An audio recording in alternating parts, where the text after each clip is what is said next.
Hey everyone, I'm Megyn Kelly. Welcome to the Megyn Kelly Show and happy Monday. Before we get started today, I want to share with you some big news about our universe here at the MK Show and our independent media company. As you know, I own it entirely. We don't take outside corporate money for shares in our company, and that keeps yours truly squarely in control of our editorial. That doesn't change. Today, we announced that we have hired Hope Hicks as our first Chief Operating Officer to build on the success we have had so far and grow it even bigger. You know Hope, she's the former White House Communications Director under Trump in the first administration, among other top jobs. And I am absolutely thrilled that she has joined our team. Thanks to all of you, the company's been growing, and we've added MK Media and all of our friends who are growing in that lane, from Emily Jashinsky to Mark Halpern to Maureen Callahan and Link Lauren. Now MK True Crime is coming. So there's a lot happening and I needed help. It's kind of just grew organically and I hadn't staffed up appropriately, to be honest with you. So now I've got the best of the best. I mean, Hope Hicks is incredibly smart. She's a smart, strategic thinker. I've spent hours and hours with her. She's going to help us grow this thing just exactly as it should, and she's not going to try to take it leftward as virtually every other executive in media would likely try to do. I mean, it's just the nature of media. It attracts the leftists. So I'm thrilled she's on board, and we are really lucky to have her. Thank you, guys, all of you, for making the company grow and making a hire like that possible for us. We will repay it to you in manyfold. Okay, more announcements still to come. Stay tuned. But want to get to what's happening today. Former President Donald Trump in Scotland now, making tons of news at an impromptu press conference. I love how he does this. Every other president would go overseas, they would stick to the script, it would be incredibly stilted. Trump just free form. What do you want to know? Well, let's talk about anything. Literally anything. Epstein, great. Putin, done. Me and other leaders, great, I'll do it. Tariffs, yes, that's what we're here for. We've never had a president like this. They're all so afraid. They don't want to say anything off script. They don't have the confidence. Trump not only has a lifelong confidence that lets him do this, but he's truly in the 0 Fs to give category. And you can thank the Democrats for that. That's one lovely thing we've gotten from the Democrats who have tried to imprison our current president, and the loons who God only knows exactly the party affiliation, but who tried to kill Trump and threaten his life. They too have left him in this 0 Fs to give place. And that's why he's better and stronger than ever. And that's the man you see on the world stage now and negotiating incredible tariff deals, et cetera, which we're going to get to in a minute. A huge win on the tariffs front. This is not media spin. It's a huge win. And all of his detractors are being proven wrong every day. Just think of when the tariffs first started to get unveiled and how many people were so quick to jump on him, even on the right. He's wrong. These are a disaster. He shouldn't do it. Very few defended them or said, as we did, can we just wait and give him the benefit of the doubt? And let's see how he does. Well, he's doing great. They're paying dividends. Quite literally. Joining me now to discuss all of it is Victor Davis Hanson. He's the host of The Victor Davis Hanson Show and author of the book, The End of Everything. Don't miss a moment. Subscribe to this show on YouTube and follow me on Insta, Facebook, and X. Back in the day, we didn't have Bitcoin or AI. We worked hard, we saved what we could, and we planned for the future. That's still smart advice today. With everything going on in the world, job uncertainty, rising costs, unpredictable markets, there's never been a better time to protect your family's future. Life insurance through SelectQuote is an easy, affordable way to do it. For less than the cost of a monthly streaming service, you can get coverage tailored to your needs. SelectQuote has helped over 2 million Americans for more than 40 years, comparing top-rated companies to find the best policy for your health, lifestyle, and budget. No medical exam needed. And even pre-existing conditions are covered. Visit SelectQuote.com today. They shop, you save. It's peace of mind you can count on for you and your loved ones. Get the right life insurance for you for less and save more than 50%, 50% at SelectQuote.com/Megyn. Save more than 50% on term life insurance at SelectQuote.com/Megyn today to get started. VDH, welcome back. Great to see you. Thank you for having me, Megyn. The tariff deal is huge. Let me just, do we have the sampling of predictions on the tariffs, you guys? Do we have that soundbite? Yeah, watch. This is what the media said was going to happen on the Trump tariffs. You can't undo the damage. The Trump slump is upon us now. We're in a car driven by somebody who was blackout drunk. And it's like one of those bad Bugs Bunny cartoons. It's Looney Tunes. This is not Liberation Day in America. It's Recession Day. The greatest man-made economic crisis in modern presidential history, and paralyze American businesses, large and small, forcing them to lay off people, to stop hiring or pause investment decisions. It feels like there's an expression in tech called chaos monkey. Well, this particular chaos monkey is throwing feces all over the planet, essentially, and saying, enjoy it. So, I don't. Kara Swisher, who knows nothing. So you saw top Dems, top media pundits saying it's doom and gloom. It's economic catastrophe coming our way. You could expand that. There was like, the shelves are going to be empty. We're not going to have goods anymore. He's going to devastate American farmers, up and down the board, you name it. Now he's struck deals all over Asia. We have a deal with Japan, Vietnam, the UK, and now beyond the UK to Europe, which is 27 countries. The deal with Japan and the UK looks almost exactly the same. We get to charge them 15% tariffs. They charge us zero. And the UK, the European Union kept trying to bargain us down. Like, maybe it could just be a 5% tariff? No, 15. Maybe it could be a 10% tariff? No, 15. Okay, if it's going to be a 15% tariff, maybe we'll tariff you guys too, some portion. No, you'll charge us zero. That's what they agreed to, in addition to opening U.S. access. Sorry, let me read my note here.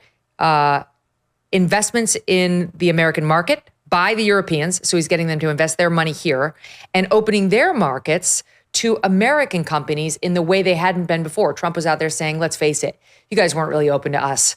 You were kind of taking advantage of all the buying power of American consumers, and you really weren't letting us and our companies sell our goods there. It was one-sided. Our so-called friends who we got such a hard time for not being nice to, were taking advantage of us, Victor. And now Trump's done it. He's taking in tariff income. He's getting them to invest in the country, and our companies get to sell their goods over there. I mean, it's a complete win so far. It is. If I could just detour a bit, Megyn, for 5 years I farmed full time, and I did it part time here on my farm for 15 years. And I grew raisins, and the EU subsidized and dumped their raisins with a $500 subsidy a ton. And it destroyed the raisin market in the 1980s. And my point is that when Reagan officials, whom I had liked, came out to explain, you know what they said to us? This is good for you, because this was the traditional economic exegesis that if they subsidize and we don't, then we're going to have kind of a Darwinian, only the strongest will survive, and that's good. And you'd say, well, you can't survive when they have a $500 dumping advantage. And then they'd say, well, they won't be able to sustain it. And they did sustain it. And then they'll say, it's going to lower prices for Americans that if you get less, and it didn't. And so we've been dealing with this economic orthodoxy for a long time, and what's missing is we don't really know what the profit margin was for the Japanese, the Chinese, the Europeans in this market. It could have been 20 or 30, but my point is that they apparently have calculated that as long as it's 15%, they're going to make plenty of money without having to raise prices and get in a trade war as the entry charge to get into this huge consumer market. And everybody said that's not true, but apparently they have made a calculated decision that they will make plenty of money, pay the tariff, and be here. The other thing we don't realize is the total market capitalization of Silicon Valley is about $9 trillion.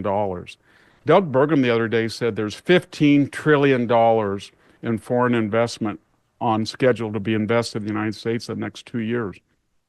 The economists have, they have certain formulas that for every $1 billion of foreign investment, you get, 5,000 new jobs. But nobody in their right mind had ever envisioned 15 trillion if that actually happened. So what I'm getting at is There's all sorts of new things that have happened under Trump.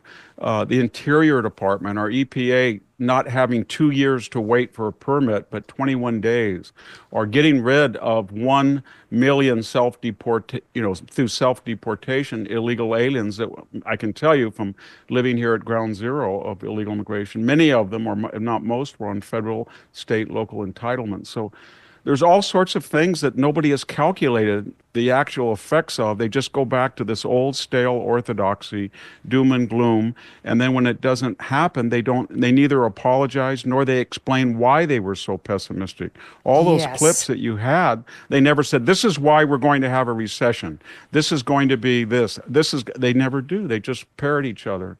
And it's very disappointing. Even the Wall Street Journal, not the op-ed, but the news section, I went back and looked at it, what they were saying in March. Stock market collapse, stagflation, job decrease, decreased real wages. It wasn't that they were wrong, that the opposite happened at every one of those categories. Right, exactly. We've got a surging stock market, record highs on the stock market. The inflation is down to 2.4%. I mean, very low under Trump. The interest rates would go down and the inflation would stop even more if he could get the Fed to cooperate with him. But there's a writer, Colby Hall, over at Mediaite, who wrote an article, to his credit, calling out some of the naysayers. Paul Krugman called it the biggest trade shock in history, he said, was coming our way. They warned about economic Armageddon. He calls out Bill Ackman, who warned of a self-induced economic nuclear winter coming our way, likening the policy to a second Great Depression. We played Chuck Schumer in that montage, declaring the tariffs could destroy New York City's economy, drive the United States into recession, and on it goes. Elon didn't like them either, calling the plan super stupid. We could keep going. So, I really hope people will take a pause here and actually tip the hat to Donald Trump so far, because these folks are agreeing to pay 15% tariffs without raising prices. You mentioned it in passing, but they're not going to raise the prices. They're going to absorb that money, which is going to get paid to us, to the United States. There was a report over the weekend that we're now making so much money on the tariffs that Trump's considering a rebate to the American people, which frankly shouldn't happen. It should go to paying down the enormous debt. But the point is, when have we ever been discussing a rebate to the American people, or had a month like June where we were finally in the black when it comes to our balance sheet for the first time in forever? We were not in the red. We took in more than we spent.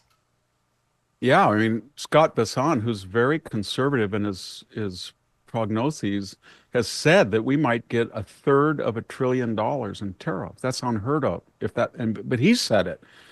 And when you look at, everybody's angry at Trump for berating Powell, but we pay $3 billion a day in interest. All Trump is trying to say is, if you use the same calculus that you did during the Biden administration, when, after all, before the election, they lowered interest rates, if you just cut it by 1/3, we would save another $1/3 of $1 trillion. That's, that's about $700 billion in interest savings and tariffs, and we're 1/3 of the way to balancing the budget. So there's things that are in process that I don't think any of our journalists or politicians, even if they were disinterested, and most of them aren't, they're prejudiced and biased because Trump just sets them afire. But if they were disinterested, I don't think they've seen anything like this level of foreign investment, or this deregulation, or the streamlining of the federal government, or the sudden closure of the border, or nothing's happened like this before. There was 1 million jobs that foreign nationals held that are no longer there, but there's 2 million new jobs for Americans. And right. All we heard from these people was, you can't do anything unless you have comprehensive immigration reform. And that wasn't true. All you needed was a new president. It was very simple. Right, to the point where his border policies have been so effective. Rahm Emanuel, who's clearly running for president over on the Dem side, told me last week there's nothing he would change about them. Not a thing about the border policies that Trump has instituted. That's incredible. He doesn't like the deportation policies, no Democrats going to, but the border policies. So it's really incredible. Here is the president of the European Union, Ursula von der Leyen, to Trump earlier, Sat 2. You're known as a tough negotiator and deal maker, what is in front and fair. And what is in front of us. That's less important. If we are successful, I think it would be the biggest deal each of us has ever struck. So I'm very much looking forward. Ever struck by anybody? That's true. Yeah. That's true. You and I both figured this is really the biggest trading partnership in the world, so we should give it a shot, right? Yeah. Very much looking forward to that. Oh, thank you very much. I do too. He set the deadline of August 1st, and some countries are finally realizing he means it. And so here we are almost there. And the European Union, which is, 27 countries, Victor, this is huge. They, let's be honest, they bent the knee. They did what he said they needed to do, which was take the 15% and not complain about it, same as Japan. And by the way, all the deals he's striking over in Asia are really important because they're basically an end around China. They open up those markets to the United States. Japan was letting, you can't go to a street corner in American cities without passing a Toyota dealership, but we couldn't sell our cars over there because they put so many regulations. It wasn't a tariff thing, but there's so many regulations on our cars that they weren't sellable. Trump's changing all of that. Like, there's just no trading partner, friend or foe, that he looks at differently. Doesn't matter who you are. He wants to make a deal that will benefit the United States and leverage our incredible buying power. Everyone wants access to the 330 million Americans that are here, but just no president before actually used our strength to improve our negotiations. Yeah, I think also there's two subtexts. They understand that under Trump, this economy in the next 4 years is going to be it's going to be the freest economy, the least regulated of any of its competitors, and it's going to grow, and they want in on that growth. The other thing is they know what they've been doing. The reason that they're making agreements is they look back at the last 20 years under globalization and so-called free trade. That was not fair, and they know they made out like bandits, and so they feel that some of this is repertory.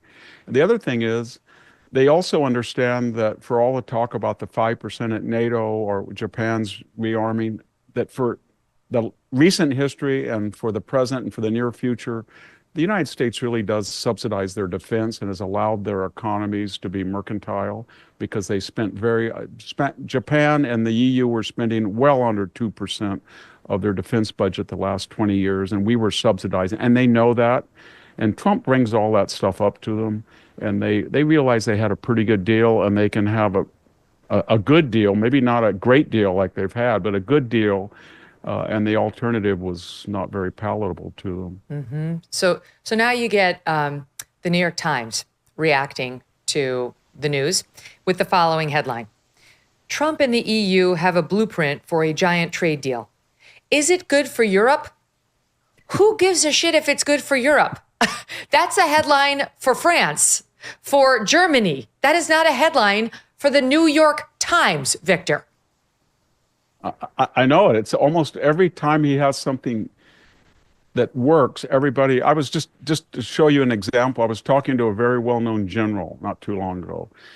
And right before all of the Trump reforms and ads, the end of DEI at the Pentagon, changing the direction of the emphasis at the Pentagon into battlefield efficiency, efficacy, and not DEI. I was telling him all this. He said, no.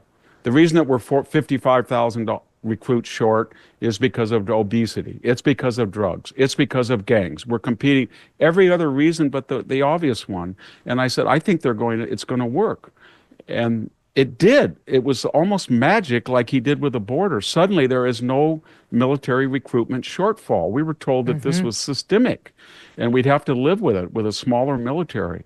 And when it turns out, Megyn, all it was is I looked at the data. It was white, male, rural, young people who felt unwelcome, whether it was because of the vaccination ban or ban when they didn't want to get a vaccination because they had natural immunity, or it was the DEI ads, or it was a sense they wouldn't be promoted or treated fairly, or it was Mark Milley and Austin's testimony about systemic racism everywhere, which was never proved.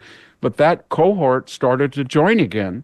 And they were the people who died statistically at twice their numbers in the demographic in Afghanistan and Iraq. That's just another example of this traditional status quo wisdom that's, you can't do this, it won't work.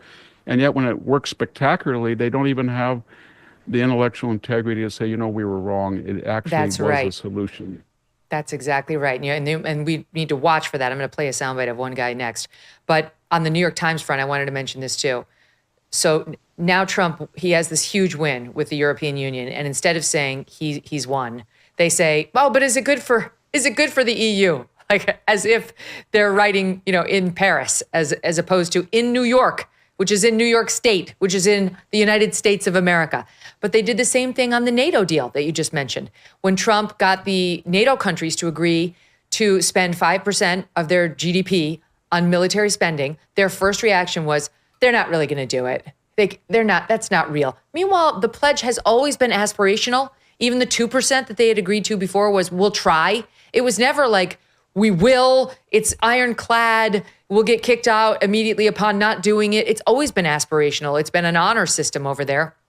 They can't give Trump any credit for getting these countries to actually agree to his deal terms. And the tariffs, we're slapping them on. So we're in charge of those. It is going to happen. So now they have to switch it to not will the EU do it, but is it good for the EU? We really care about the EU. We want to take care of our friends as opposed to what they've been doing to us, which is not taking care of us at all, just exploiting us. And you have raise a great point about we don't know what their profit margin is. Clearly, it's above 15%. Or they would not have rolled over so easily. We don't know because they don't tell us. But clearly, it's a good deal for them, or they wouldn't have taken it. And Trump will get no credit for it, but he deserves some. I want to pick up on the point about will the naysayers now admit they were wrong? There are certain things that we try not to comment on because I'm humble enough to realize I don't know anything about them. Economics is not my strong suit, and I would never make any pretense otherwise. But that's one of the reasons why I said to my audience, I don't know. I really don't know. I know enough to stay humble and to wait and see. And others took a different route, went out there and acted like experts, and now they are embarrassed.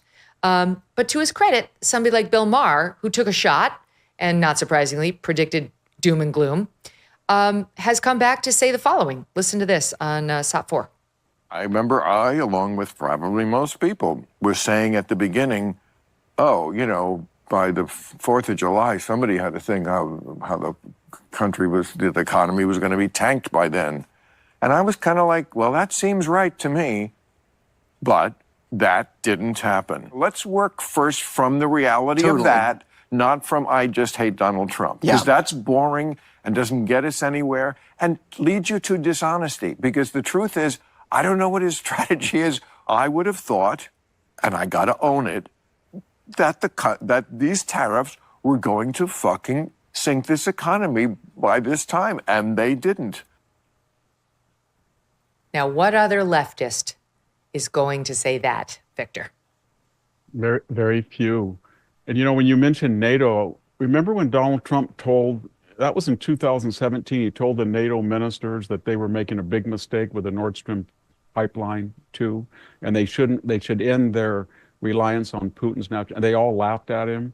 I remember that very clearly. And then the other things he warned them, he said that your fertility rate, your borders are unsustainable, this wind and solar was going to destroy the German economy, all of that he said. And then he said, if you don't go up to 2%, he said that almost 9 years ago. He said, if you don't go up to 2%, you've got Putin right on your borders.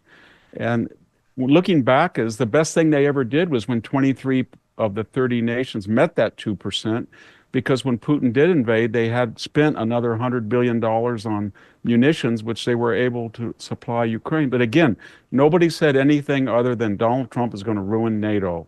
He's berating these poor NATO ministers, and he's disrupted the post-war Atlantic order. It was really, and none of that was true. NATO is stronger than it ever has. We got 2 great members, Finland and Sweden, that have joined. It's going to spend another $400 billion.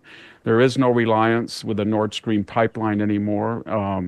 So everything, I think Bill Maher was really right about that. It creates dishonesty in people who are not known to be dishonest, but they have some fixation, psychological addiction to Donald Trump, and that just clouds all of their judgment, and they lose their reputations because they're not reliable, disinterested thinkers anymore because of Trump.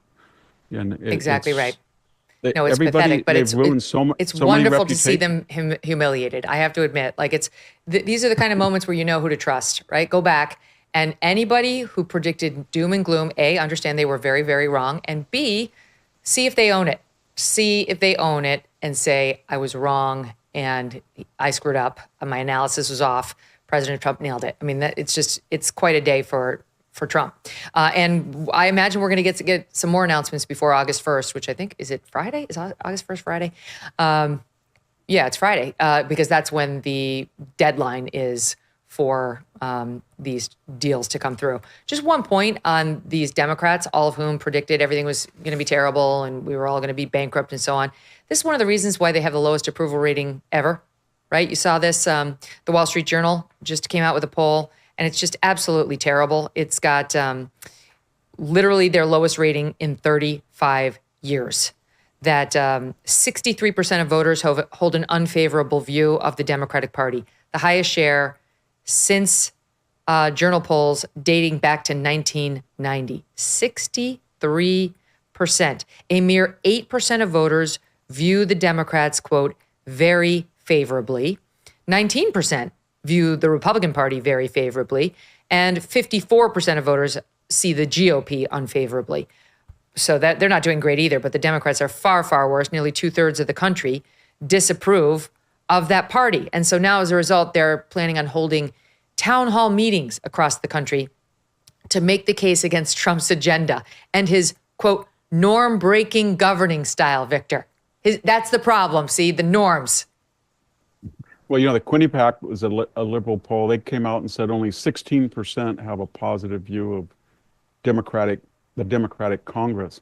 And then the question is, why is that? They never say why is that? And then if you look at their signature issues, the border, defund the police, open borders, de facto amnesty, what we saw in Afghanistan, all of the economy, the 9% hyperinflation, and then of course the DEI stuff gets people really angry, and then the trans stuff and biological men and women's sport. There's not one issue that they can say we're 55-45 on. And then you say, well, maybe they've got a charismatic Obama that can, persuade Americans to adopt things they otherwise are afraid of or don't like. There's none. All you have is Hakeem Jeffries with a baseball bat, or Schumer screaming and yelling each week, or those weird videos where they do kickboxing or they start swearing at people. It's just incoherent. Or Jasmine Crockett's weekly, raging. There's nobody. You mentioned Rahm Emanuel. He is about the only person who may or may not run for president that seems to think, you know what? I went back and looked at the 1992-96 Clinton platform, which got Clinton elected twice with the help of Ross Perot. And that's what I want to go back to. That's the only way they can save themselves. And yet nobody's thinking like that. Maybe he is because he was part of the Clinton shift to the middle. But I don't think they can go to the middle because I think their problem is they know they have to do that in the general election, but they know that anybody who said that would never be nominated. That's Rahm's biggest problem, is getting past the primary with his own party. All right, let's stay on Trump and his comments today. He made remarks on Vladimir Putin, with whom he's had ongoing negotiations. And this past weekend, the news was Vladimir Putin sent 300 drones over Ukraine, causing even Poland to scramble jets to try to protect Ukraine. He's very unhappy with Vladimir Putin, with whom he's tried to negotiate since the beginning of his presidency back in January, his second term. And today you could hear the same tone as he had in recent weeks about he seems to be coming to reality when it comes to who Putin is and how dishonest he is in these negotiations. And I put that term negotiations in quotes because I think Trump is seeming to suggest now it's all been fake. Putin's not been there in good faith. And here's some of that from today. I'm not so interested in talking anymore. He talks, we have such nice conversations, such respectful and nice conversations, and then people die the following night with a missile going into a town and hitting, recently, I guess, the nursing home, but they hit other things. Whatever they hit, people die. So, we'll see what happens. By the way, for the watching audience, he's sitting there next to Keir Starmer. They were there talking about the EU trade deal. So what do you make of it now, Victor? Because Trump's in an interesting position in that he's realizing that Putin cannot be trusted, that Putin's not going to stop in Ukraine, absent something else. He's been threatening secondary sanctions, and meaning we're going to sanction countries that continue to do business with Russia and not just directly sanction Russia. He had originally said they have 50 days from July 12th to come to the table with something real and stop the bombing. And today he said, I'm shortening it to 10 to 12 days, which basically cuts the time in half that he had originally given them. But the reason I say he's in an interesting situation is, the MAGA base does not want any escalation between us and Russia, and they're over Ukraine. But Trump's coming to this on his own, having tried with Putin and realizing this is not someone proceeding in good faith. So what do you make of it? I think you make a good point by that emphasis that had he had this attitude before he reached out to Putin, he would have had a lot more trouble with the MAGA base. But now he can say to them, I took a lot of flack trying to be fair to Putin. I bent over backwards, and we have no choice unless you want me to do something like Afghanistan and just give up on Ukraine. And what will happen. It'll be a humiliation for our entire party if they overrun Kiev. And they can if we stop supporting. So he's gone more than halfway, and that's important for his base. I think the problem, what he didn't realize, is that Putin understands that he already had the Crimea, he already had the Donbass, and de facto he knew that Ukraine was not going to be in NATO. And then he's now 50 or 60 miles in many places beyond the Donbass or Crimea. But he's lost 1 million dead, wounded, and missing. And he's got to tell the military and the apparat and the oligarchic class back there, I lost 1 million casualties, and it was worth it because, and they're going to say, because what, Vladimir? We already knew we had Crimea. We were never going to give it back. We were never going to give Donbass back. We knew they weren't going to get in it. What can you show us was worth 1 million casualties? And so he thinks he's got to keep going westward, or he thinks he has to somehow terrorize Ukraine into submission, or he thinks the United States is going to bail on Ukraine. And that's not going to happen. And I think so what's either going to happen is that somebody's going to force him to quit on the Russian side, or he's going to see that he's getting very diminishing returns as the casualties mount. I don't think Russia ever imagined they would lose that many people and get so little in return from what they started with. So what's likely to happen now? Because Trump, he crossed his MAGA base on Iran, and that worked out well. And he tried to cross the MAGA base on Epstein. That didn't work out very well. But this is a big issue. J.D. Vance and many others within the MAGA more isolationist wing really, as one would think, will be very, very opposed, notwithstanding what they've seen happen here, to any escalation that might make us more at odds with Russia. But you can hear Trump getting there organically. I do not see them just rolling over. JD will, because he's a loyal vice president. But, the Republican Party is kind of over the assistance to Ukraine. Yeah, I think he's just going to have to say, the only way we're going to have peace is I have to have some leverage. I have no leverage. If we just pull out, he will take Ukraine, and whether you like it or not, you will be blamed for it. And that will be the big campaign issue in 2028. Who lost Ukraine? Because it'll make the pullout from Afghanistan look like nothing. So we're going to continue our help with Ukraine. We've closed our own border. I've done all this, but I don't have any choice. I've got to get the tools to deal with Putin. And he will not deal unless he knows that he can't win. And so that's all he can do. And I think if you look at the polls, most of the people don't like, when you phrase the question, are you going to increase aid, or are you going to get involved, they say no. But if you just keep the aid going and hope that he will finally see that he can't get much more vis-a-vis the cost, then I think that's the only thing that we can do. And it's the secondary sanctions would be interesting. There's dividends. Yeah, the big thing is the secondary. We've never done that, really. That's a devastating. that's almost like an act of war. So that means you tell India, for example, if you buy any more Russian oil, you're done with us. You tell China, if you buy, it's against the law in the United States to have a second. When Cesar Chavez had a secondary boycott of California grapes, he boycotted Safeway just because they had grapes on the shelf, not that they were endorsing anything. And it was pretty traumatic.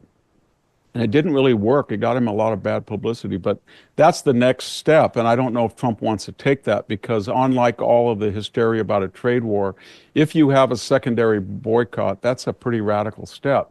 And it's radical in the sense it would probably be much more effective than what we're doing now.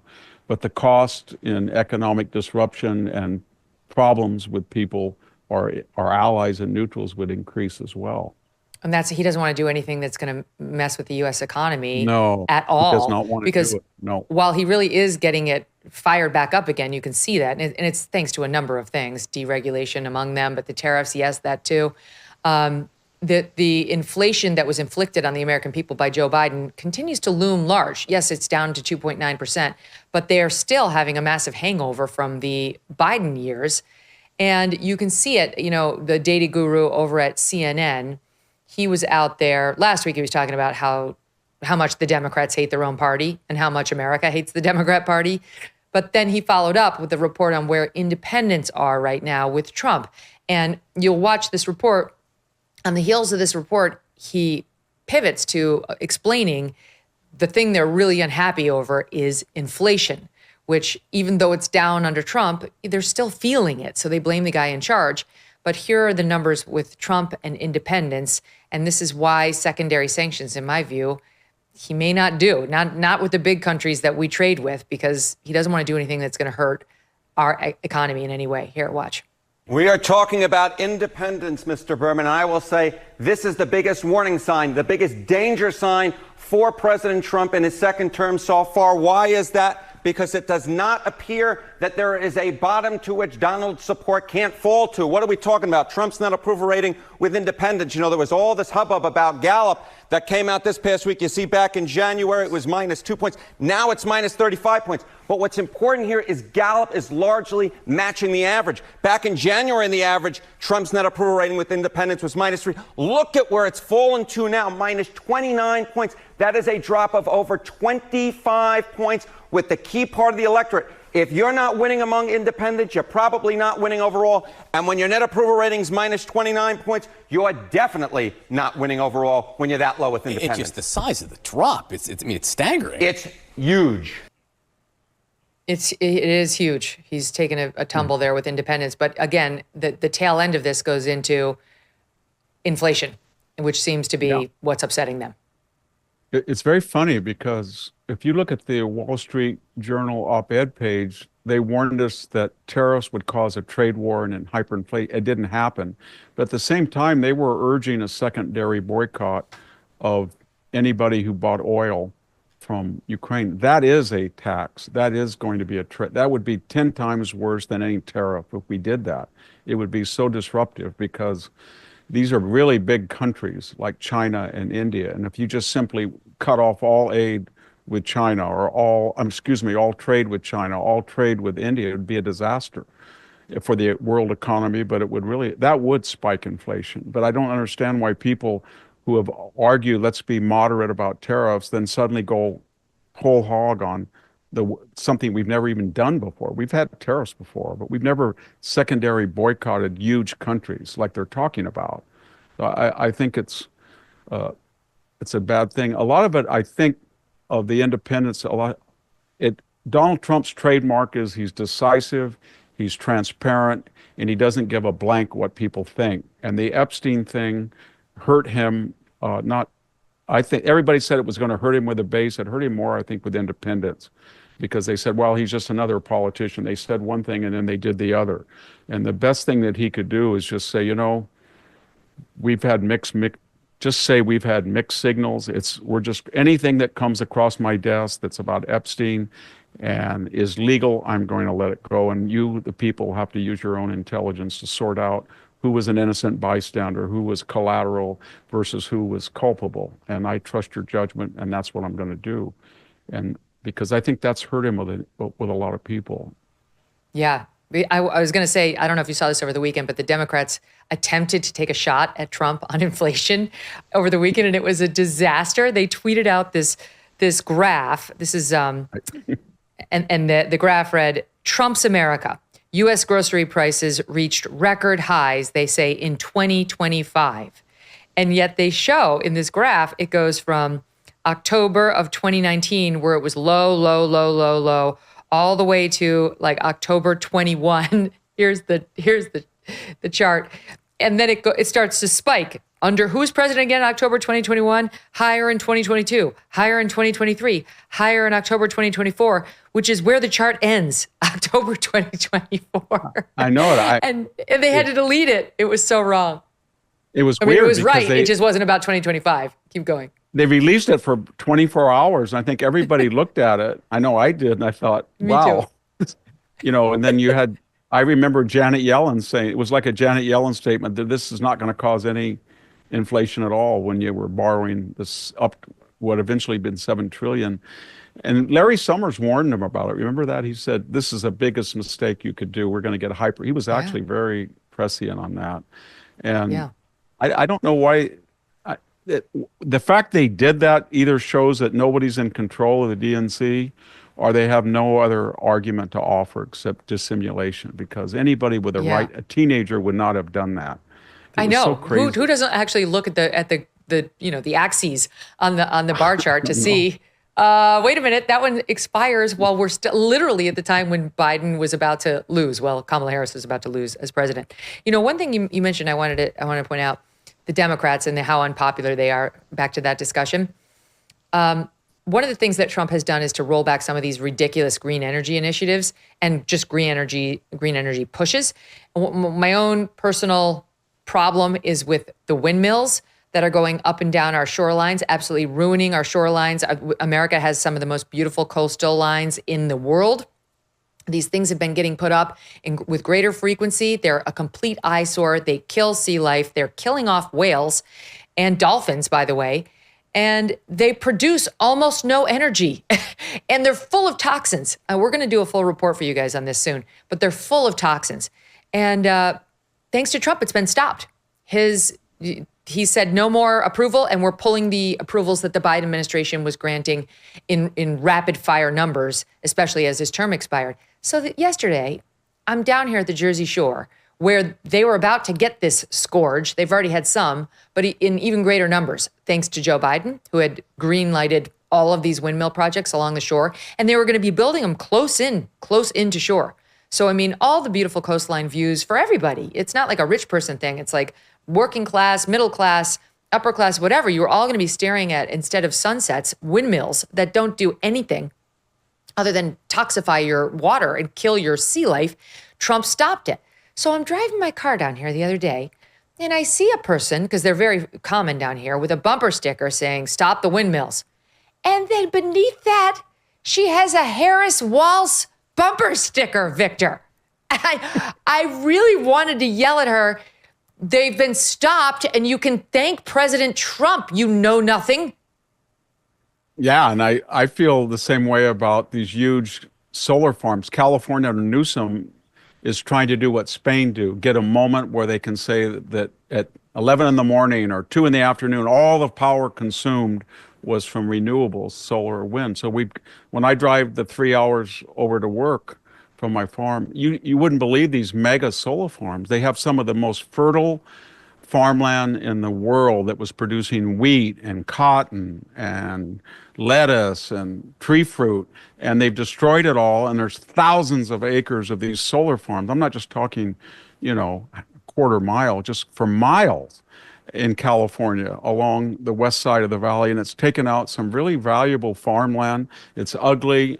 And the weird thing about it is at nighttime, or basically at dawn and dusk, we import enormous amounts of coal-driven electricity from places like Utah or Arizona, but just so we can say that we have wind and solar. And when you go by some of the passes in California, look at these wind farms, Megyn, at any given day that looks like about 20% aren't even working. And you think, my gosh, this thing doesn't even work. The blade is missing or it's not moving. What do they do with the blade? What do they do with all that stuff? They were the ones that told us everything has to be recyclable. And we have to protect bird migrations. And they told us about farmland. You can't diss this deeply because you might hurt the three-spotted mouse or something. And then you see that when it comes to wind and solar, all environmental regulations, all wildlife, because it's on the left, we just go plow ahead. Because who's going to deregulate us? Because it's sort of like the LGBT analysis.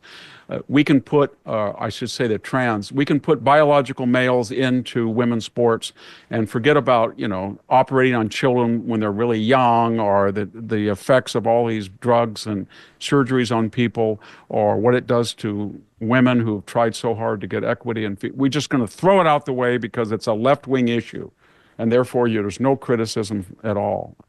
And that's what's so scary about the wind and solar. They don't apply their own standards to it. And it's not going to work. And 20 years from now, we're going to look back and say, oh my gosh, we've got a multi-trillion dollar task of tearing up all these stupid things and restoring the landscape to its original condition. And what do we do? What do we do with the toxic windmill blades now, which I are the don't size know, of an airplane? One blade is the width of a commercial grade airplane, full of toxins. Which, I mean, that's just one blade on one windmill. Imagine how many we're going to have to take down. What do? Do we bury it? It's just a nightmare. Needs to be stopped in its tracks, and thankfully, it is happening. It is. Okay, I want to switch. That's one of the best issues he's bought, because when Donald Trump talks about the damage to birds and wildlife, that sets the left go crazy. That he's an environmentalist now. Yeah, it's exactly right, because this is one of those things where this is an environmentalist problem, not necessarily like the green energy folks don't really care about the environment. They're so obsessed with like the atmosphere and the ozone and all that.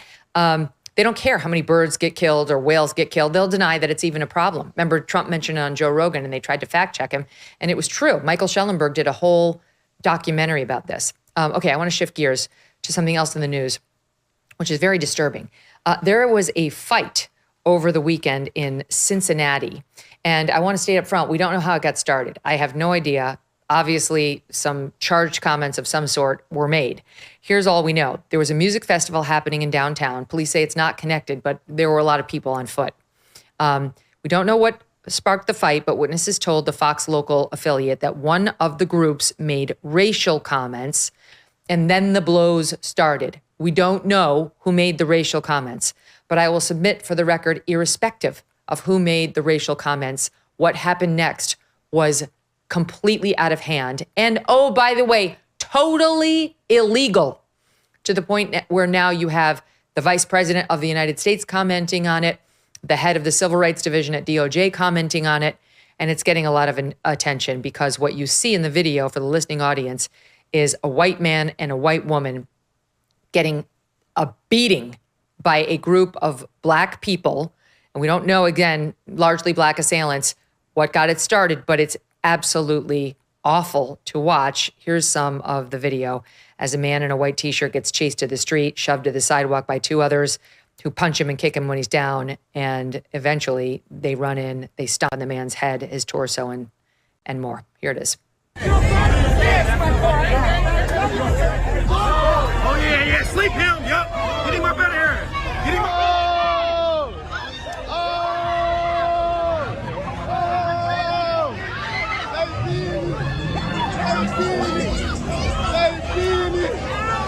This is men and women stomping on this man mercilessly.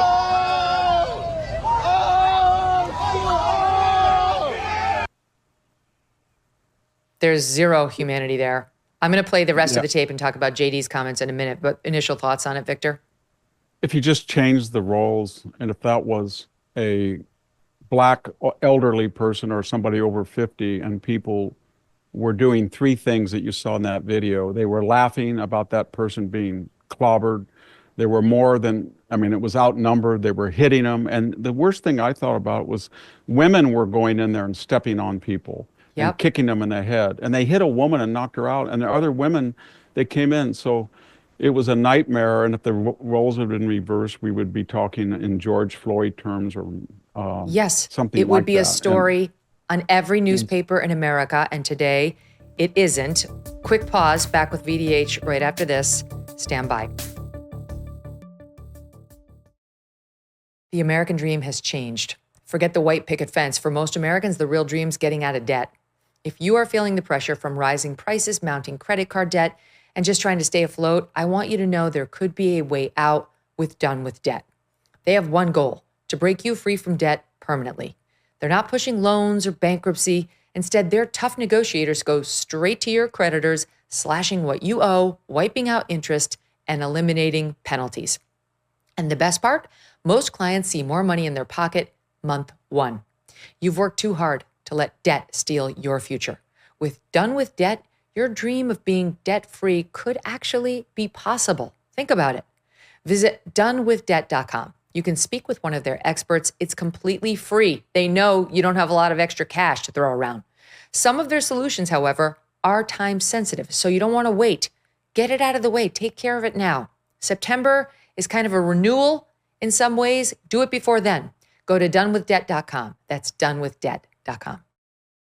So, Victor, we showed one of the videos out of Cincinnati, and the beginning of that video shows the white man who took the massive beatdown, what launched what looked like, at least in this clip, to be the first physical assault, where he reaches across and appears to like slap a black man who then starts punching him. But then the whole mob gives him just an absolute mob beatdown that is merciless, that is not self-defense. Under the law, all of those people should be arrested. He could be arrested too for the initial physical touch of which was an assault and battery. But what happened afterward was so grossly disproportionate, it's become national news, at least to the point where we're commenting on it and the vice president's commenting on it. Though you will not see an article on this, at least not as of today, in the Associated Press, PBS, New York Times, NPR, ABC, NBC, CNN, Washington Post, or MSNBC. Notwithstanding the fact that then we see a white woman who seems to try to want to help this man. We don't know whether they were together, try to approach the crowd to see if she can help him. And she gets the same or very similar treatment. At the end of this video, I'm just going to warn the audience, she looks deceased. She's not. Both of them are going to be okay. But here's the video. The white man's now standing. The crowd seems to have him. The white woman's in there. She gets attacked by a black woman. She gets punched in the face by a black man. She's now down on the ground, staring blankly at the sky. Someone's trying to drag her.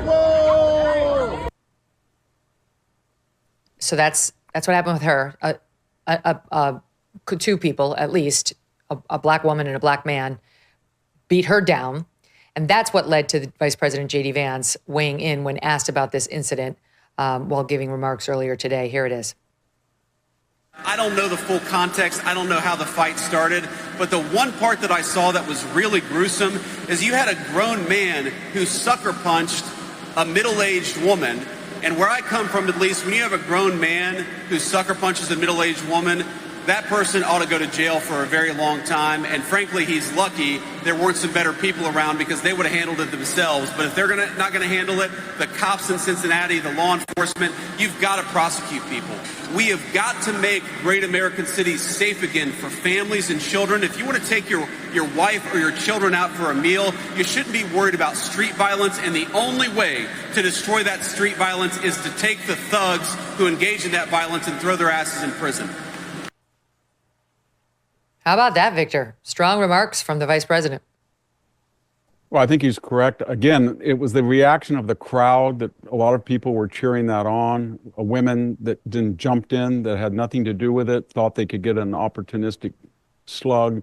There was a guy who body slammed himself on somebody who was prone, tried to injure him.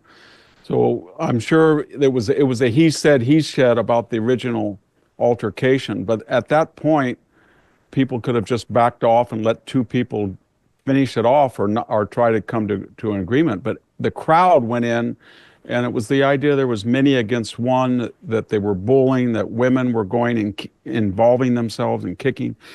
And to be frank, I mean, there's a racial component to it, But I think we got to get away from I think the end of DEI will be very valuable to the country at large. I think there's a sense that with critical legal theory and critical racial theory, this idea that there are entire collective groups that have grievances against society, and therefore we have separate expectations of them or accountability of them. And the same thing about the mass looting of stores that we kind of just condone.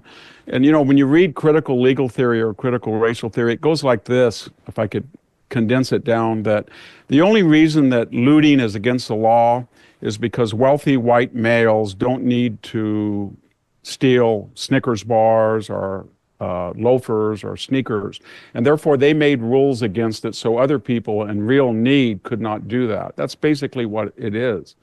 And so I think it's going to be the idea that you're not going to have what they call affinity graduations at colleges anymore that are racially segregated, no more theme houses, which were segregated dorms.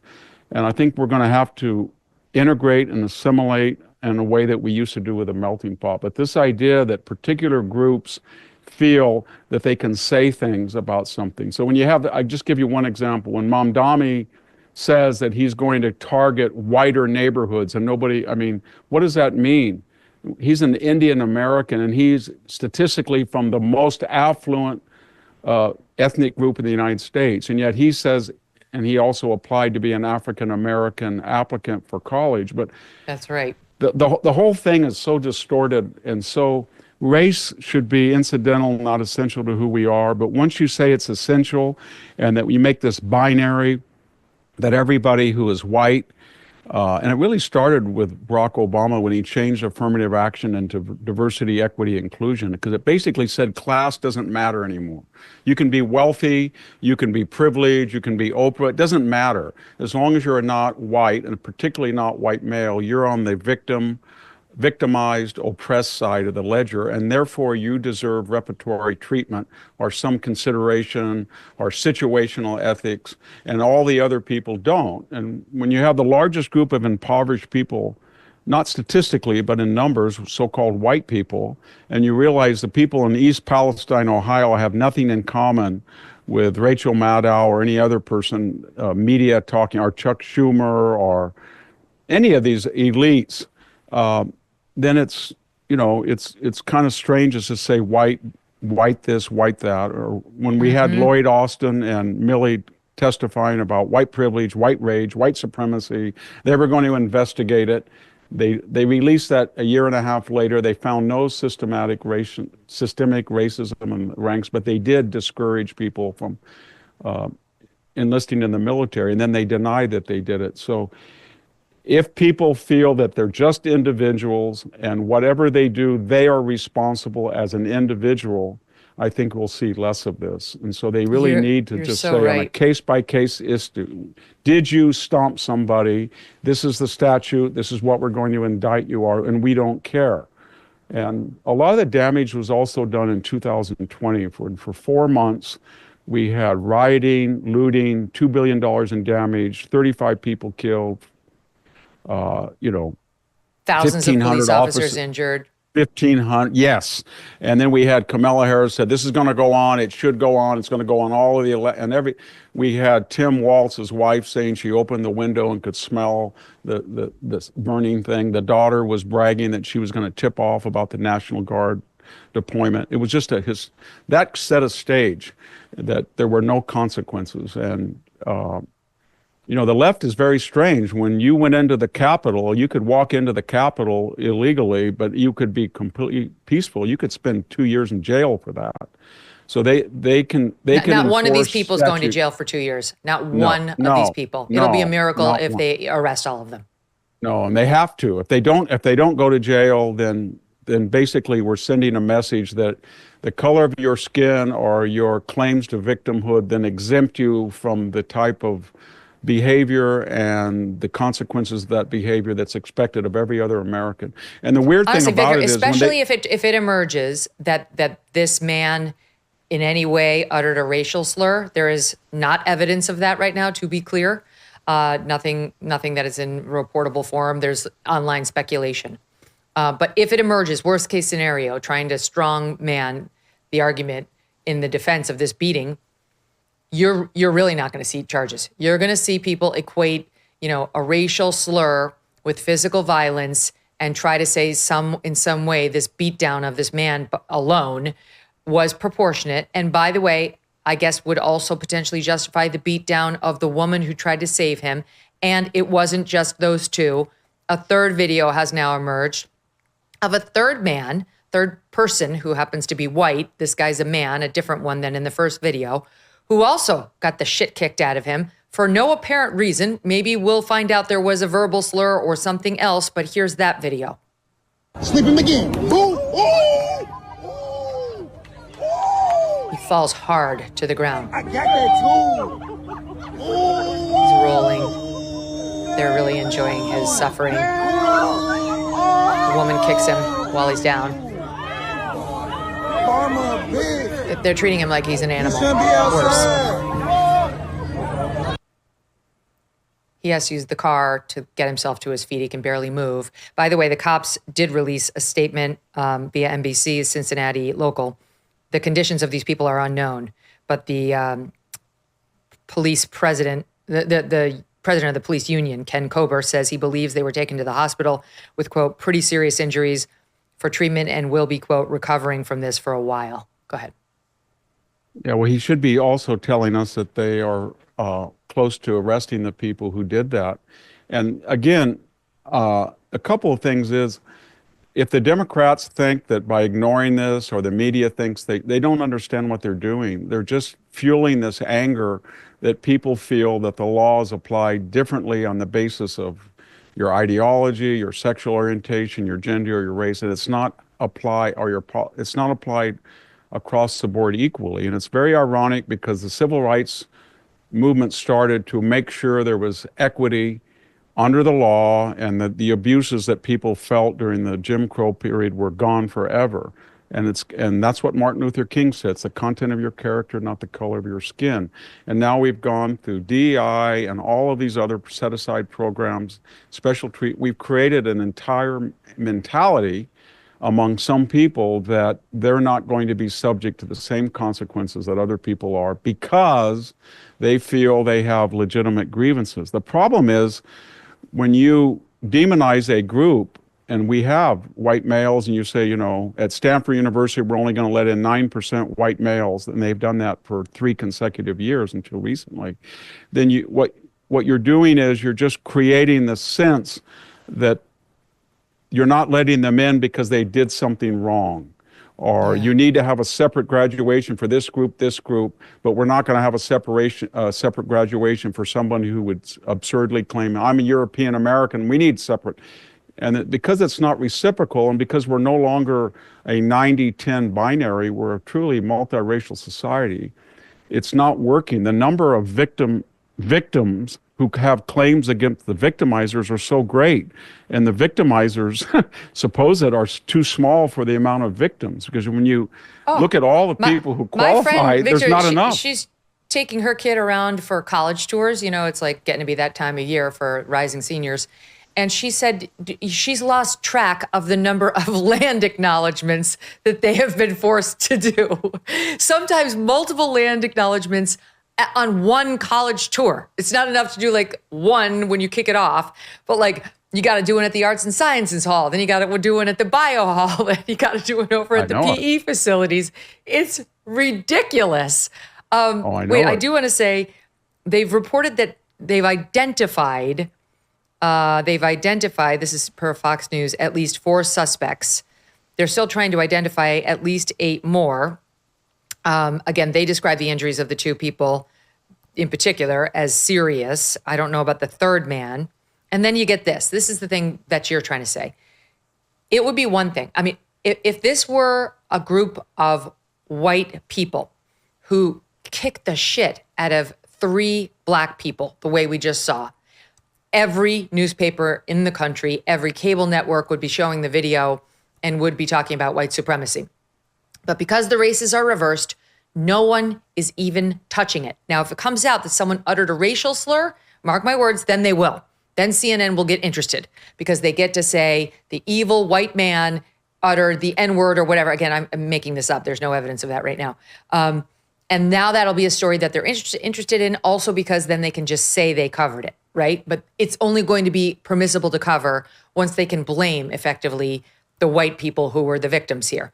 And instead, what you have is all the media ignoring it. And here is a shot from the Cincinnati vice mayor. Her last name is Kearney. She's a Democrat who she reacted to the incident as describing it with, it was one incident of adults fighting.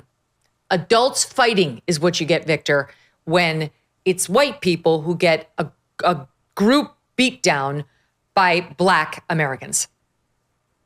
Yeah, I don't think they understand how that comes across to people, not conservative, liberal, just anybody. That when you do that, the other problem is we have two generations now that grew up in the last 60 years under civil rights legislation, which was needed, affirmative action, which was questionable but was institutionalized under DEI.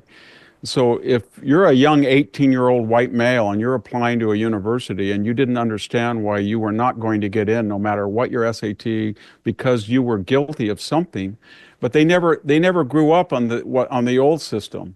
So it's very hard to make that argument.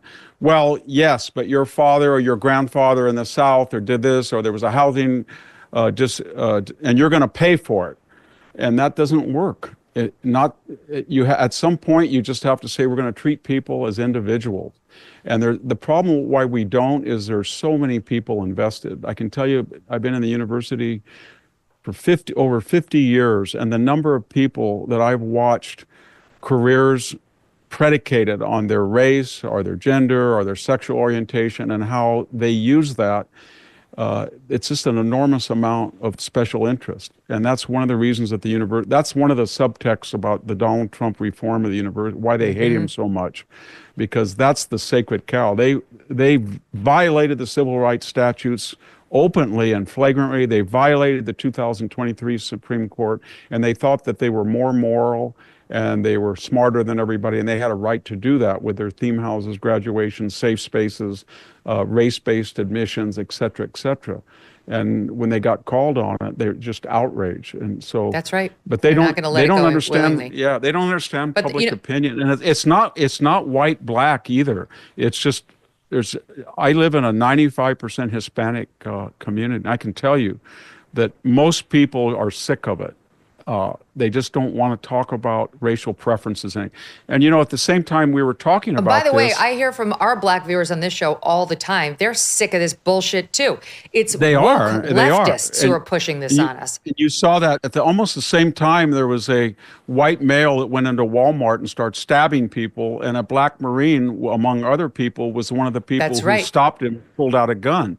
So people want to get to the point where we're just race neutral. We don't want to get obsession.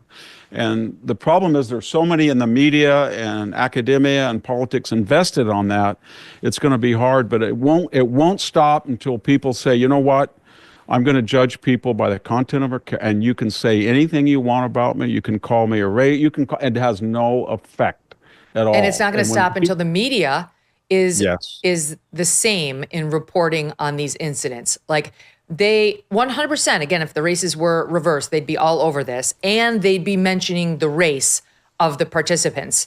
But now you get, for example, the vice mayor, adults fighting. No mention of the race. You think that same mayor wouldn't be mentioning a group of whites engaged in a group beatdown of a Black man? If that had been what happened, obviously that's not true. By the way, I just want to point this out. There is a new sheriff in town. Harmeet Dillon, who runs the Civil Rights Division under Trump of the DOJ, said as follows: our federal hate crimes laws apply to all Americans. We will monitor closely how local authorities handle this attack. Nobody in our great nation should be the victim of such a crime, and where race is a motivation, federal law may apply. Go ahead, Victor. Yeah, I think that's important. And we saw it with Trayvon Martin, where the media had to Photoshop the picture of him to show that George Zimmerman was not injured, or we came up with a weird word. The New York Times invented the word white Hispanic because they were afraid that, that he was trying to say he was half Latin American, but they got so angry about that. And they said, well, look at him, he's white. Therefore, we can call him white Hispanic. And because they did not want him to have any claims of victimhood, they only wanted Trayvon Martin. They didn't want it between a Hispanic and black. They wanted it white on black.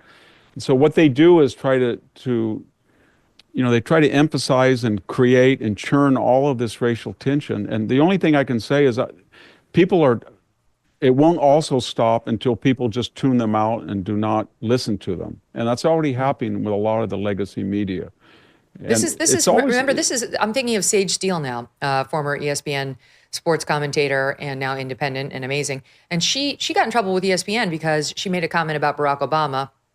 She also had questions about the vaccine, but she made a comment about Barack Obama who said, like, he identified it as black. And like Sage, he's actually a mixed race. He has a white mother and a black father, and that's exactly what Sage has.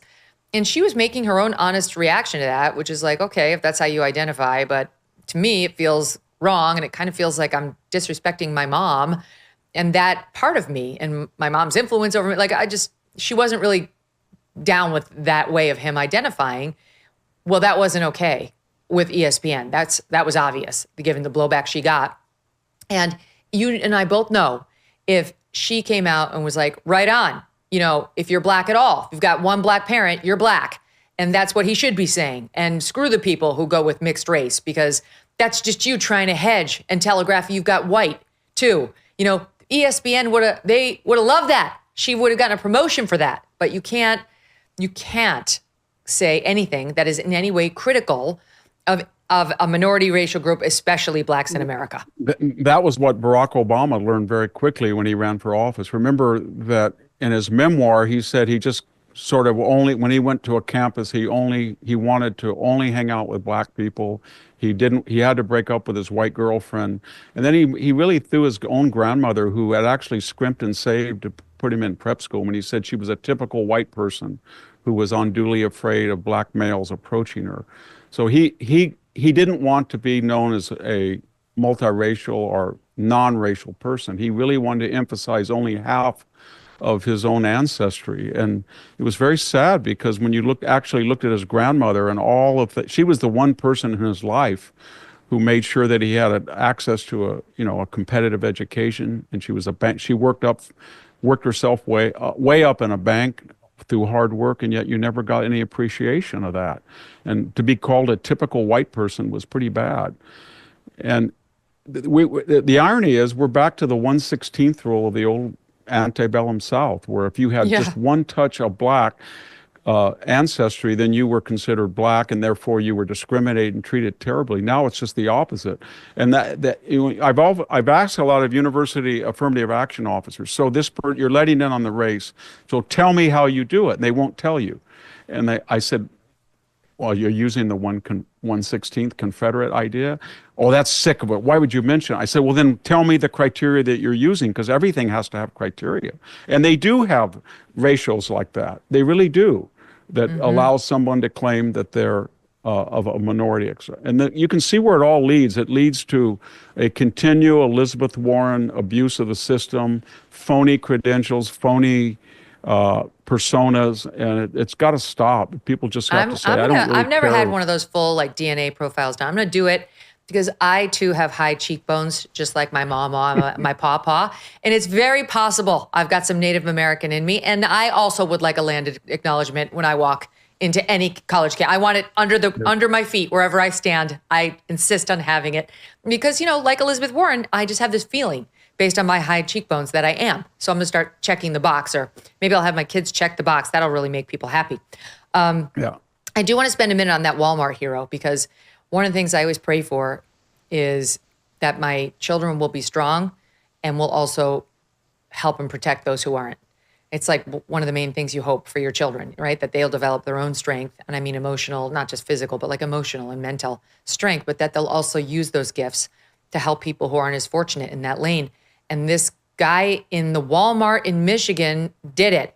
To me, he's another Daniel Penny. But, he's not getting the Daniel Penny treatment, given the circumstances, which I understand. He's universally, as far as I know, being hailed as a hero. So it's Traverse City, Michigan.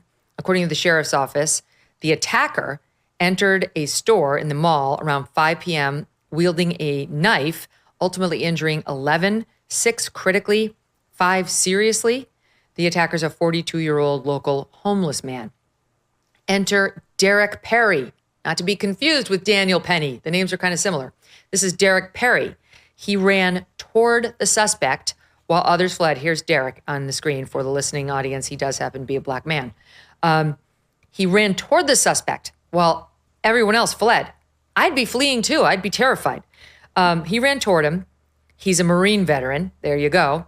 And in the video you're going to see here, he shouts at the attacker while brandishing a small handgun. Perry had a small handgun. Here he is. Watch this. Drop it! Throw the knife that way! Throw it away! Throw it away! Hey, he hasn't dropped it. On the ground. Put it down! Okay, I'm responsible. I don't care. Lay down! You gotta get off the ground. That's our hero, Derrick Perry, yelling at him to drop the knife, to lay down, taking command of the situation. His own daughter wrote on Facebook, his heroism is a proud daughter moment for her. His daughter-in-law added, this veteran is a true hero. Those stories are amazing. And this is, look, you need these heroes. This is why we don't prosecute the Daniel Pennies, why we shouldn't, right? You need, in particular, American men who know what they're doing. Daniel Penny, too, was an armed forces veteran, to stand up when they see someone in trouble and to do the thing that 99% of the rest of us are too scared to do. Yeah, absolutely. And once he did that, other people came to his aid because they wanted to participate in something noble. And I think that's going to, I think that it's an indication when you see that people, and that's unfortunate, have lost confidence in the ability of law enforcement. And it's not law enforcement, it's at the prosecutorial level. They've lost confidence in the deterrent factor of the law. They feel that the law does not deter criminals anymore, or that people, because of their maybe if a person's homeless, he thinks that we're so concerned about the homeless, he can go in and do something like that without consequences. But I can tell you, earlier generations would say certain things that people do they would have never done before because they were terrified of the consequences from law enforcement. Or, I can remember in high school, 45 years ago, that no one, if you shoplifted, that was a stain. They printed your name in the paper, your age, your parents' address in a small town, and you were looking at 6 to 8 weeks in juvenile hall for a candy bar. And everybody said, if you were with somebody and you saw him pick up a candy bar, you'd say, you put that down. I don't want to be near you. They were so, terrified of the consequences. I wish I could say private guilt was really a good deterrent. We all feel bad about things, but that earlier society was based on a shame culture. You didn't do things because you didn't want to shame your family, your community, your friends, and we've completely got away from that. We don't print the names of people that are charged. We think that's civilized and enlightened, but it's really led to a loss of confidence and deterrence and the law in general. There is still some public shaming via the internet, which, in some cases works and makes sense. It happened this weekend in a glorious fashion when a member of a Florida county school board, she was the chairman, is the chairwoman of the Alachua County Public Schools Board. Her name is Sarah Rockwell, had some thoughts on the death of Hulk Hogan. And the thoughts were expressed as follows. Oh, did Hulk die? I didn't even know. Good. One less MAGA in the world. This woman is the chairperson of the school board, which it's Florida. And I guarantee you there's going to be a hefty amount of MAGA-loving Republicans in her school district who send their children underneath this woman to work for her teachers in the school board. And this she felt totally comfortable writing that she was celebrating the relatively early 71-year-old death of Hulk Hogan because she wanted one less MAGA in the world, Victor. She was publicly shamed. She then had to apologize. Oh, she made a cruel and flippant comment. She tries to diminish it by saying it was from my personal Facebook account. And she deeply regrets it now. But there are others down there, including a GOP state committee woman, who is saying she should resign. There's no way that the parents in this school district are going to be able to trust this woman to oversee a curriculum that includes Republican families or their children. What are your thoughts? Well, I'm kind of a cynic, but I don't think she's sincere, because had people either not said anything about that comment posting, or had they praised her, she'd be perfectly happy today. Reminds me of the people in general, but also the minor Democratic official after the flooding in Texas, where she basically said these people had it coming to them because they were of a particular race, or they were exclusionary, or some people posted, well, you didn't believe in climate change, therefore this flooding of the river is what you deserve. And all these people then get contrite and they say, I didn't mean this, and they do that, but they only do that because the internet is unforgiving, and it is. If you want to go and wade in those waters, there is a deterrent factor there. People will reply, sometimes not fairly, but there will be a reply, and you have to be very careful what you say. And I think I agree with you. I don't see how a person that was one of her, it takes some thought to type something out. It's not like you're just screaming out at the moment. And if she did take that effort, and how could you ever trust her to be fair in a position? It's amazing though, like to blame it in particular, one less MAGA in the world. That's what she wants, less MAGA in the world. And if they have to die prematurely, so be it. I'm sorry she cannot stay. It is over between you and the board, Sarah. I predict she will be gone, because there's just no way in good conscience they can keep this woman on this board with any Republicans in that school district whatsoever. She wasn't the only one to celebrate Hulk's death. This woman, Yvette Dentremont, I don't speak French, obviously, but she tweeted out that she was dancing on his grave after he died. She said, I won't be the first or last to say, fuck that guy. Dance on any grave you want, but this one's mine. She later deleted it, but she has since tweeted, I also took great pleasure reading the obituaries of Henry Kissinger and Rush Limbaugh, and I won't apologize for those either. This is what some people are reduced to. And the thing that she was so upset about on Hulk Hogan was the fact that he sued Gawker successfully after they published him having sex with a woman, and successfully sued Gawker to say that's an invasion of privacy. And he won on $115 million in compensatory, 25 in punitive million, and 31 million was the settlement. Then Gawker filed for bankruptcy. But of all things to get upset about, the man's privacy was obviously deeply violated. He sued, and Peter Thiel was behind it, and he successfully shuttered Gawker. But this is the modern left, Victor. I mean, there have been people who have died on the left who I honestly can't stand, and of course wouldn't miss, never in a million years would I actually tweet out such a terrible sentiment, because no matter who they are, they have loved ones. And in the case of a public figure, they have fans. And just out of respect for humanity, you just don't celebrate when someone dies like this. It's just, there's the level of cruelty and soullessness that is like somehow non-human. Yeah, I think it's really elemental with the left, because they start with the idea that they're for the many and not for the few. They postulate that, and therefore they're smarter and they have greater morality because they're for equity and equality and fairness.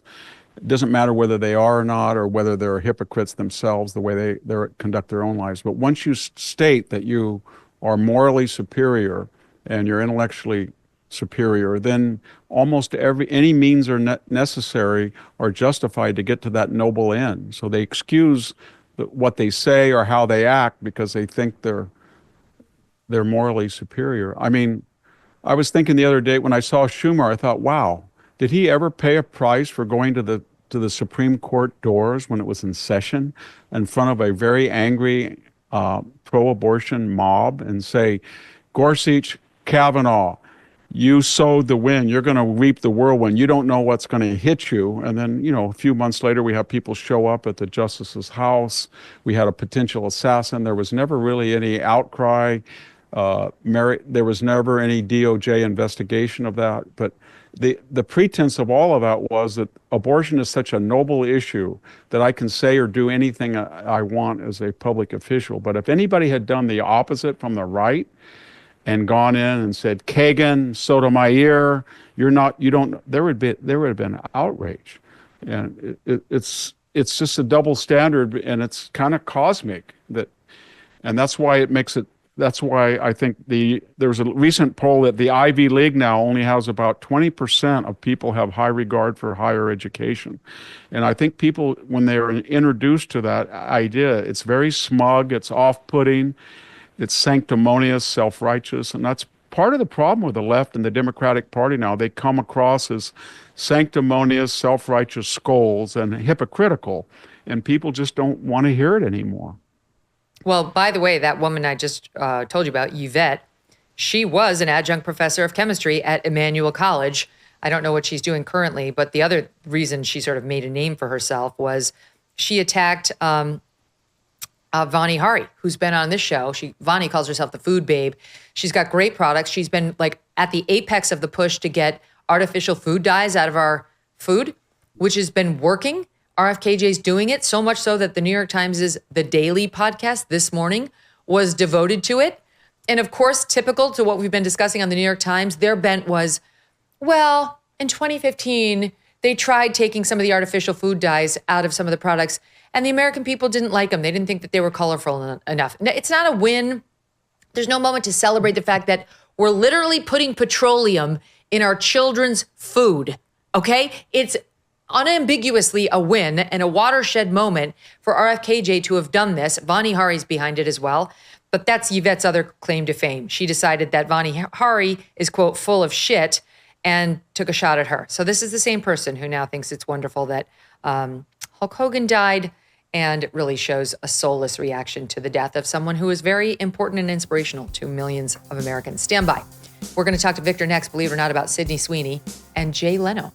That's straight ahead. Okay. Want to know about something positive and upbeat? Well, I have been telling you about Firecracker Farm hot salt. It's been a showstopper gift and must-have item for anyone that enjoys spicing up their food. What is hot salt, you ask? Why, it is sea salt infused with a blend of hot pepper, I say, that's been made by a wonderful little family company. It comes in sleek, stainless steel push grinders that feel great in hand and are really satisfying to use.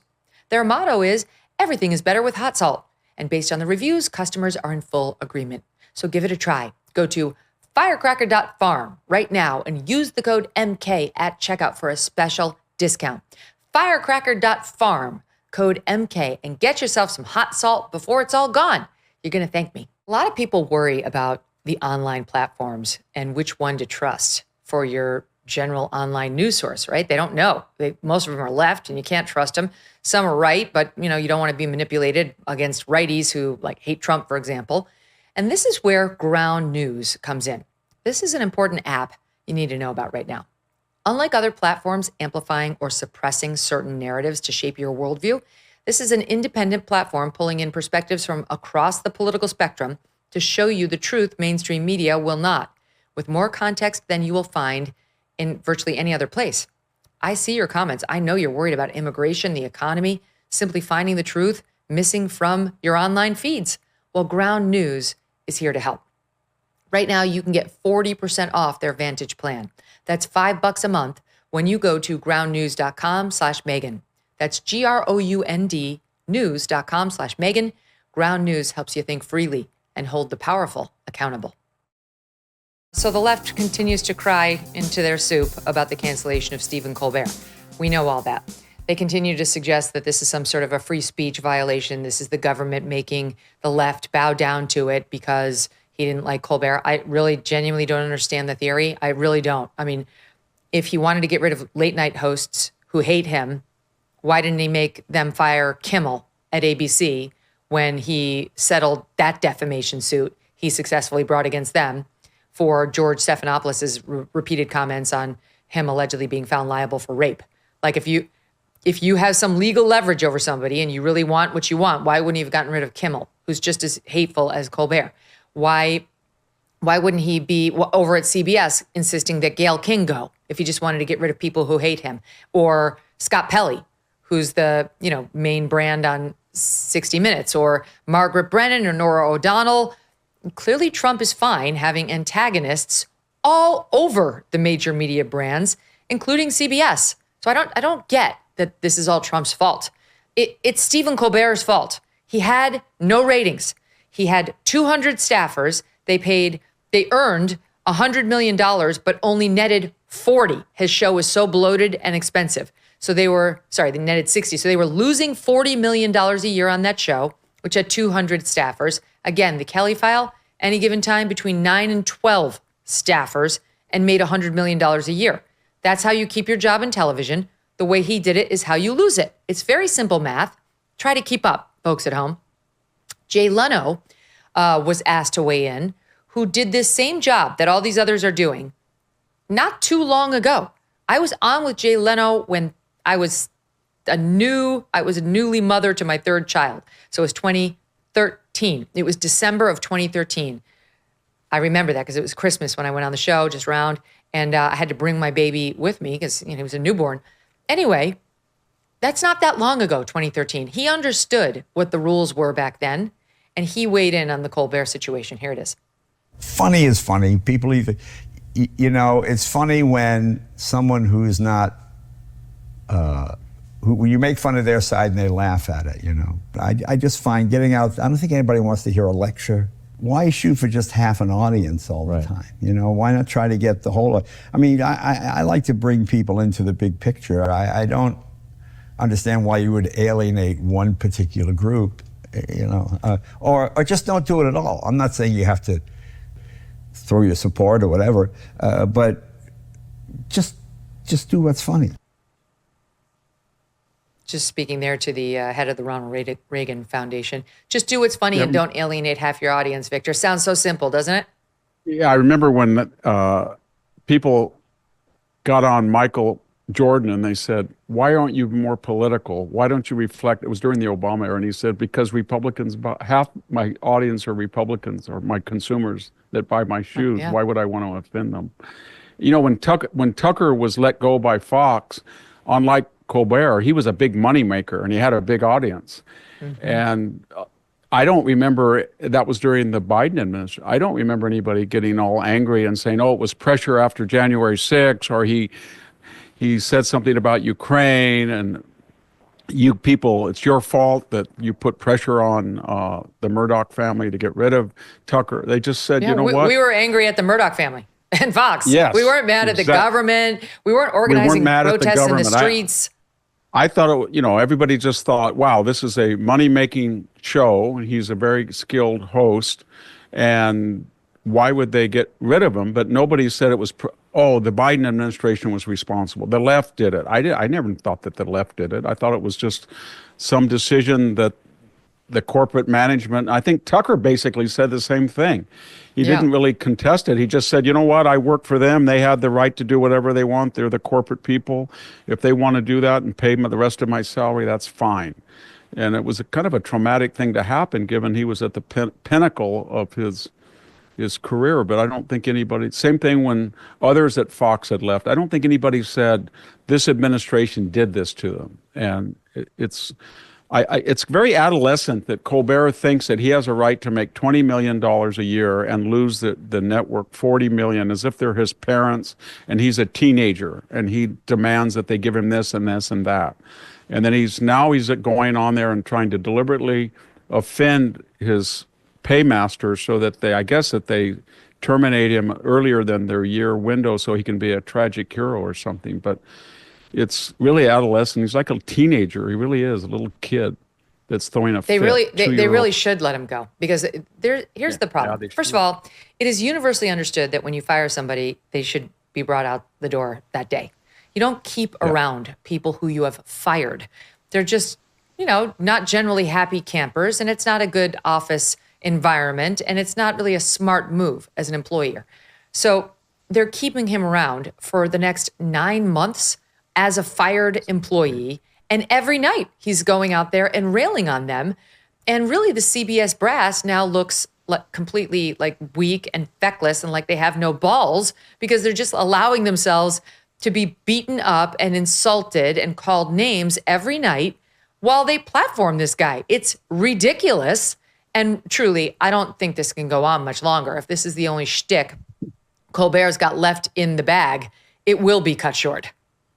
Yeah, or it'll either be cut short or people are going to, it's kind of like Network when Peter Finch just kept doing everything. He was a big hit. That's an old movie. A lot of people don't remember it, but he finally got boring. And I think maybe they'll think, who wants to turn into Colbert every single night and hear how poorly he was treated and how awful his corporate and but in the process, he's going to drive down what's left of their ratings. But maybe they're think, we're just going to let this guy, we'll give him a noose, and about 3 weeks, people will be sick of him for whining. Right so now, much. his ratings have spiked because there's so much buzz around the fact that he's been fired and he's going after them every night. So the drama is still high.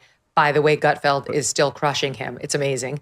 Over on the channel, you have to pay to get. You have to pay. Fox News is not on everybody's cable. CBS is free no matter where you plug your TV on, even if you have the rabbit ears. And he's still outpacing him. So it's an amazing thing. All right, I got to end with this. Sydney Sweeney, who is an actress. She's the toast of the town. She's a sort of a modern day sex symbol. She's being called a white supremacist by people who don't like her latest ad, which is for American Eagle. And she's advertising jeans. And yet the lunatics on the left think she's advertising white supremacy. Here is one of the new ads in the new ad campaign, SOT 20. You see what I did there, right? Genes are passed down from parents to offspring, often determining traits like hair color, personality, and even eye color. My jeans are blue. Sydney Sweeney has very jeans. Okay. This is obviously a reference to her body and not to her skin color. But the lunatic left is going to do what the lunatic left is going to do. Victor, your thoughts? Yeah, there's an often quoted, a very famous quote, as you know, from Beria. He was the head of the Soviet secret police at the end of the war and through the Cold War. And he always said, I have the crime, you just bring me the criminal.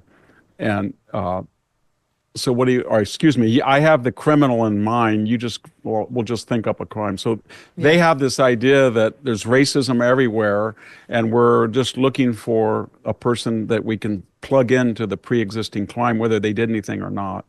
And that's what they're doing. I think there's a lot of people on the left, they just have this idea that we have to prove systemic racism and unfairness or we're out of a job, but we just need somebody. Who is it? And they scan every day's news. Let's plug him or her into that, and then we'll have the criminal. So, you know. But here's what they say. They're upset because it's about who gets to be the face of America's best genes, Genes. You see, they think it's no accident that they've chosen a white, thin woman because you're, I guess, not allowed to celebrate those things in any way, shape, or form. But they're completely ignoring the reference to, again, her body, which is the thing she's famous for. It's just absurd. Yeah, I Victor. I don't understand that because after George Floyd, it's pretty common knowledge. There was a lot of surveys done, and roughly African-American people were appearing in about 50% of commercials, even though they were 12% of the demographics. So there was the idea that we're bending over backwards as a commercial society, or advertisers were, to over-represent black people and minority people in general in the aftermath of George Floyd. So I don't know. But once you start doing that, and I think then the demands become insatiable. It's like, if you did this, then we're going to have to do this. Now we have censorship power over anything you do that we consider is not deferential enough to us, whoever it is. But it's not going to work. Aesthetics are universal, Megyn. People's are inbred in their brains, imprinted what is beautiful and what is not. Yes, whether we like it or very not, true. thin women are very attractive. And Oh, and by the way, unfortunately, there's less nothing so. wrong with being white. It's fine. She can be white too. No, It's like now the answer. absolutely. Now we're going to see an ad with the black woman and the reference to jeans too, and that won't satisfy them. By the way, the campaign, these jeans sales are going to help victims of domestic violence. That still didn't quiet the critics. Victor, great to see you. Thanks for being here. Thank you. We're back tomorrow with Mike Solana and more.